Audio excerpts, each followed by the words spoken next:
relationship with Nabiullah Ibrahim. We can lean on our relationship with the Prophet of Allah, Ibrahim alayhi salam. And every single year, people from all walks of life, people from all socio-economic backgrounds, people of all colors from every nook and cranny of the globe, they go to the lands of Mecca, dear brothers and sisters, to revive the legacy of Ibrahim. And so my question to you on this beautiful, blessed day of Eid, as I look onto your wonderful faces filled with light, nice fresh haircuts, your new shawar kameez or kurta, your new outfit that you're really impressed with, my question to you and to myself is, what is the role of Ibrahim alayhi salam in my life and yours? Who is our father Ibrahim to us? And to spend a few moments, inshallah, reflecting and reconnecting with our father and our teacher Ibrahim alayhi salam. In a gathering in a house of Allah similar to this.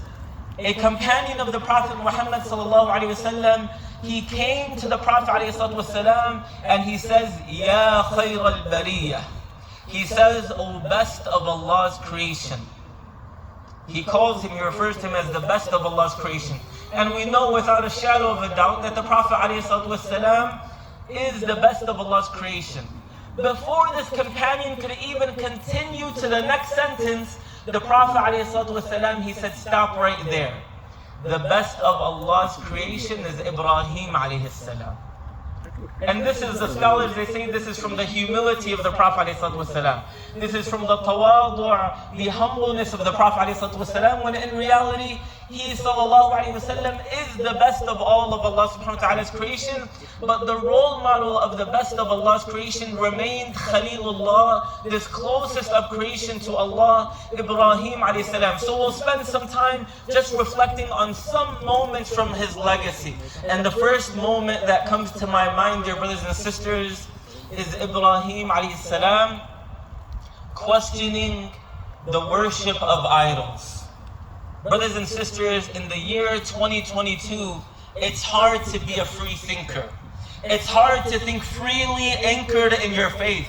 It's hard to hear the rhetoric on Instagram and Twitter and Snapchat and Facebook if you're old, and not to feel like they're telling you what to think and what to believe and how to believe. Ibrahim alayhi salam, dear brothers and sisters, he chose to be a free thinker. In a household that was making idols and building idols and selling idols, Ibrahim alayhi salam said, why idols? He chose to be a free thinker.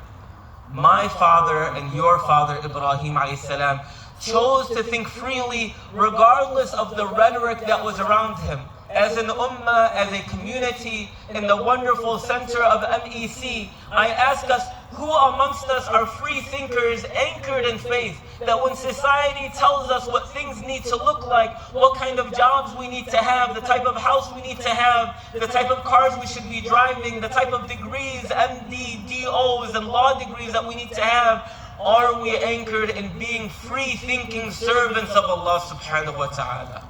Ibrahim alayhi salam, dear brothers and sisters, he chose to be above the rhetoric that was around him.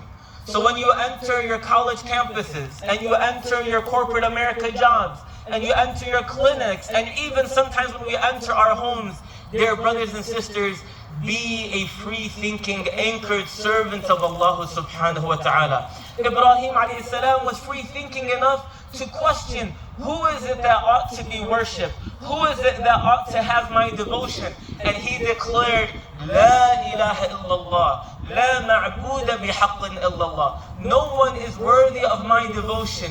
No one is worthy of my servitude. No one is worthy of my submission except Allah subhanahu wa ta'ala. And the entire legacy of Ibrahim alayhi salam, the backdrop of it, dear brothers and sisters, is no one is worthy of worship except Allah subhanahu wa ta'ala.